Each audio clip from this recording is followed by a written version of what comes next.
ఇది కేవలం సమాచారంగా మాత్రమే భావించండి. వైద్య నిపుణులను సంప్రదించండి. హై రిస్క్ ప్రెగ్నెన్సీ అంటే మనం మామూలుగా కామన్‌గా వినేది ప్లసెంటా ప్రివియా ఒకటి, ప్లసెంటల్ అబ్రప్షన్ ఒకటి. ఇంకా ఏమేమి ఉంటాయండి? What kind of complications do women go through? అంటే ఇన్ ఎనీ ప్రెగ్నెన్సీ మదర్‌కి గానీ, బేబీకి గానీ ఆరోగ్య సమస్యలొచ్చే అవకాశం ఉన్నది అంటే దాన్ని మనం హై రిస్క్ ప్రెగ్నెన్సీగా పరిగణించవచ్చు. అంటే ఫర్ ఎగ్జాంపుల్ మదర్‌కి ప్రెగ్నెన్సీ కంటే ముందర ఏదైనా హెల్త్ ఇష్యూస్ ఉన్నాయనుకోండి, like hypertension, diabetes, connective tissue disorders అంటాం, lupus pregnancies, heart disease, kidney problems ఇట్లాంటివన్నీ. ఆర్ మదర్‌కి ఇంతకుముందు చాలాసార్లు గర్భస్రావం అయినా, అబార్షన్స్ అయినా, ఆర్ కడుపులోనే బిడ్డ చనిపోయినా, అండ్ బేబీకి కూడా ఏమన్నా ఎదుగుదలలో లోపాలున్నా ఈ ప్రెగ్నెన్సీలో, ఆర్ బేబీ క్రోమోజోమల్ కానీ జెనెటిక్ ఇష్యూస్ ఉన్నా కానీ, మదర్కి ఏమన్నా ఇన్ఫెక్షన్స్ ఉన్నా కానీ, ఇటువంటివన్నీ కూడా మనం హై రిస్క్ ప్రెగ్నెన్సీ కిందనే పరిగణిస్తాం. అయితే ఈ హై రిస్క్ ప్రెగ్నెన్సీస్‌కి ట్రిగ్గర్స్ ఏముంటాయండి? ఒకటి వయస్సు పైబడి కొంచెం 35, 37 ఏళ్ళు దాటిన తర్వాత హై రిస్క్ అంటారు. సో, ఎందువల్ల అలా జరుగుతుందండి? అంటే 35 వయసు దాటిన తర్వాత హై రిస్క్ అంటాము. అట్లానే teenage pregnancies less than 19 year old, అది కూడా హై రిస్క్ ప్రెగ్నెన్సీస్ అని అంటాము. అంటే వయసుతో పాటు కోమార్బిడిటీస్, అంటే వయసు పెరిగే కొద్దీ బీపీ, షుగర్ ఇట్లాంటివన్నీ పెరుగుతూ ఉంటాయి అంటారు కదా. సో అట్లనే కోమార్బిడిటీస్ మదర్కి పెరుగుతూ ఉంటాయి. రైట్. అట్లానే బేబీకి కూడా, అంటే ఇప్పుడు any women is Born with a certain number of eggs, and age పెరుగుతున్న కొద్దీ ఎగ్ క్వాలిటీ తగ్గిపోతూ ఉంటుంది. అండ్ ఎగ్ డివిజన్, సెల్ డివిజన్లో క్రోమోజోమల్ ప్రాబ్లమ్స్ ఎక్కువగా వచ్చే అవకాశం ఉంటూ ఉంటుంది.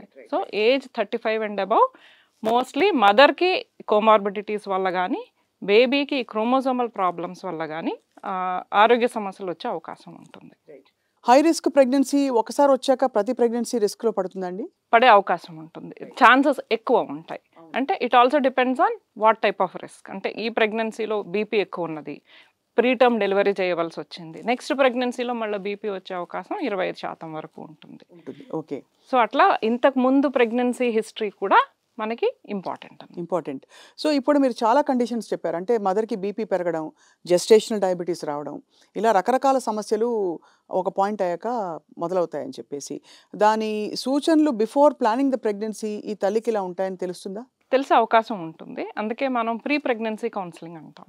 అంటే ఎవరన్నా కపుల్ ప్రెగ్నెన్సీ ప్లాన్ చేసుకునేటప్పుడు ఒక హెల్త్ కేర్ ప్రొఫెషనల్ దగ్గరికి వెళ్తే వాళ్ళ కండిషన్స్ ఏమున్నాయి, సో ఒక ప్రీ ప్రెగ్నెన్సీ క్లినిక్కి వచ్చారంటే మేము వాళ్ళ హిస్టరీ దగ్గర నుంచి క్లియర్గా అడుగుతాము. వాళ్ళకి personal history of any medical disorders ఉన్నదా, వాళ్ళ ఫ్యామిలీలో ఏమన్నా మెడికల్ డిజార్డర్స్ హిస్టరీ కానీ, ఇట్లాగా జెనెటిక్ ఆర్ క్రోమోజోమల్ ప్రాబ్లమ్స్ ఉన్న హిస్టరీ కానీ, ఏమన్నా special babies in the family or any cancers in the family, కొన్ని హెరిడిటరీ క్యాన్సర్స్ ఉంటాయి. రైట్. సో అట్లాంటివి ఏమన్నా ఉన్నాయా, సో ఫస్ట్ సమగ్రంగా హిస్టరీ తీసుకుంటాము.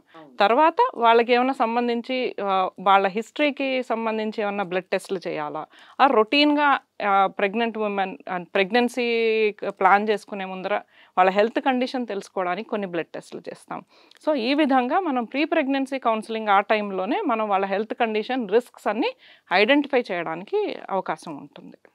మందుల వాడకం, యాంటీబయాటిక్స్ కొన్ని వాడకూడనివి వేసుకోవడం, ప్రెగ్నెన్సీ డిటెక్ట్ అయ్యే లోపే ఫస్ట్ ట్రైమెస్టర్‌లోనే ఫర్ ఎగ్జాంపుల్, ఇవి తర్వాత కాంప్లికేషన్స్‌కి దారి తీసిన కేసెస్ మనకుంటాయండి? అంటే అన్ని రకాల మందులు ప్రెగ్నెన్సీలో సేఫ్ కాదు, సేఫ్ అది కాదని అందరికీ తెలుస్తారు. తెలిసినది. అవును.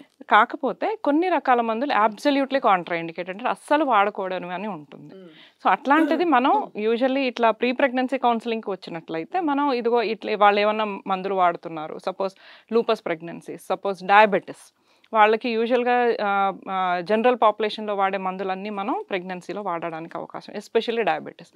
Only insulin is the safest drug అంటాము ప్రెగ్నెన్సీ వరకు. సో అట్లాంటప్పుడు ముందరే మనం ఆ డ్రగ్స్ని మార్చుకునే అవకాశం ఉంటుంది. ప్రెగ్నెన్సీ ప్లాన్ చేస్తున్నప్పుడు ఇవి సేఫ్ కాదు కాబట్టి మార్చి ప్రెగ్నెన్సీ సేఫ్ మెడికేషన్స్ స్టార్ట్ చేసి then you will plan pregnancy. అట్లా కాకుండా ఒకవేళ ఇట్లాంటి మందులు ఏమైనా వేసుకుంటూ గర్భధారణ జరిగితే కూడా వెంటనే మనం వాళ్ళకి లేదు ఇది హాని జరుగుతుంది, go and get terminated, abortion చేయించుకోండి అని చెప్పాల్సిన అవసరం లేదు. ఇప్పుడు సాంకేతిక పరిజ్ఞానం బాగా పెరిగింది. అల్ట్రాసౌండ్ చాలా మైన్యూట్ అబ్నార్మలీస్ని కూడా మనం డిటెక్ట్ చేయగలుగుతున్నాము. సో వాళ్ళు ఏం మెడిసిన్ వాడుతున్నారు, దానివల్ల బిడ్డలో ఏమి అవయవ లోపాలు ఉండే అవకాశం ఉంది, ఇది మనం లిటరేచర్ రివ్యూ చూసుకొని మనం వాటి కోసం మనం స్కాన్ చేసుకొని we can reassure the mother. So your baby is fine, you can continue the pregnancy. But once ఆ ప్రెగ్నెన్సీ నిలిచింది అన్న తర్వాత ఆ మందులు ఆపేసి దానికి సంబంధించిన ప్రెగ్నెన్సీలో సేఫ్ వాడే మందులు ఏమన్నా ఉన్నాయో అది చూసి మనం స్టార్ట్ చేసుకుంటాం.